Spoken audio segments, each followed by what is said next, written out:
भाग 3 पूतना वध। जब विष भी अमृत बन गया, गोकुल चारों ओर आनंद का वातावरण था। नंद बाबा के आंगन में जन्मे उस नन्हे बालक ने पूरे ब्रज को उल्लास से भर दिया था। कोई उसे गोपाल कहता, कोई कान्हा, तो कोई नंदलाल। किंतु इसी आनंद के बीच मथुरा का राजा कंस भय और क्रोध से व्याकुल था। उसे आकाशवाणी की वह भविष्यवाणी बार बार याद आती थी, देवकी का 8वां पुत्र ही उसका अंत करेगा। उसने अनेक नवजात शिशुओं की हत्या करवाई, और क्या तो उसका भय समाप्त नहीं हुआ।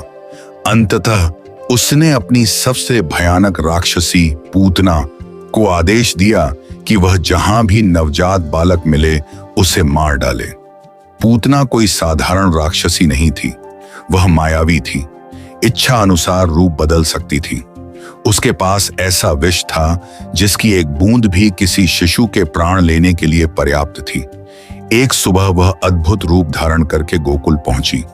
उसके चेहरे पर दिव्य तेज का आभास था। उसके वस्त्र राजमहलों जैसे थे।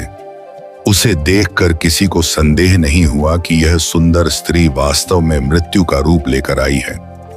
गोकुलवासी उसके सौंदर्य से प्रभावित हो गए। किसी ने उसे रोका नहीं।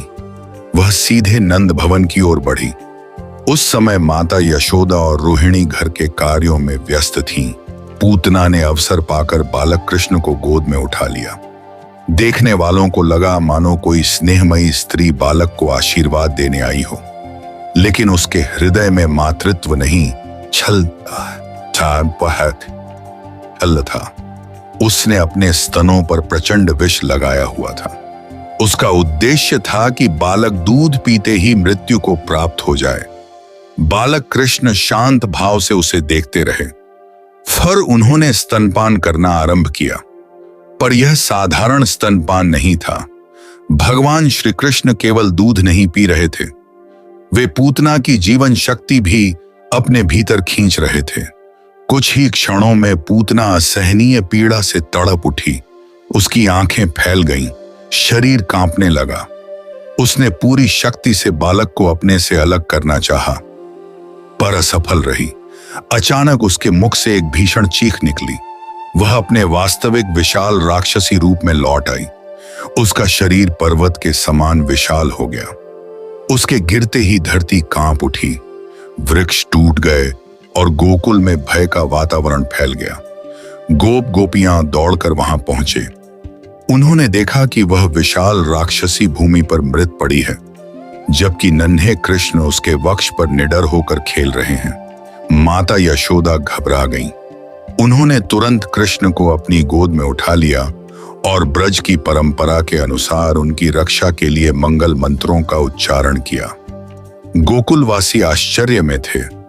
इतना छोटा बालक उस भयानक राक्षसी से कैसे बच गया? उनके लिए यह एक चमत्कार था, परंतु यह तो भगवान की एक और दिव्य लीला थी। कथा में बताया गया है कि पूतना का उद्देश्य हत्या था, फिर भी उसने भगवान को स्तनपान कराया। भगवान ने उसके बाहरी मातृभाव को स्वीकार किया और उसके प्राण हर लेने के बाद उसे मोक्ष प्रदान किया। यह लीला एक गहरा संदेश देती है। ईश्वर केवल कर्म नहीं, भाव भी देखते हैं। जो उनके संपर्क में आता है उसका कल्याण हो सकता है। छल और अधर्म का अंत निश्चित है, किंतु भगवान की करुणा इतनी व्यापक है कि वे अपने शत्रु का भी उद्धार कर सकते हैं। पूतना का अंत केवल एक राक्षसी का वध नहीं था, यह अहंकार, छल और विषैली प्रवृत्तियों पर दिव्यता की पहली विजय थी।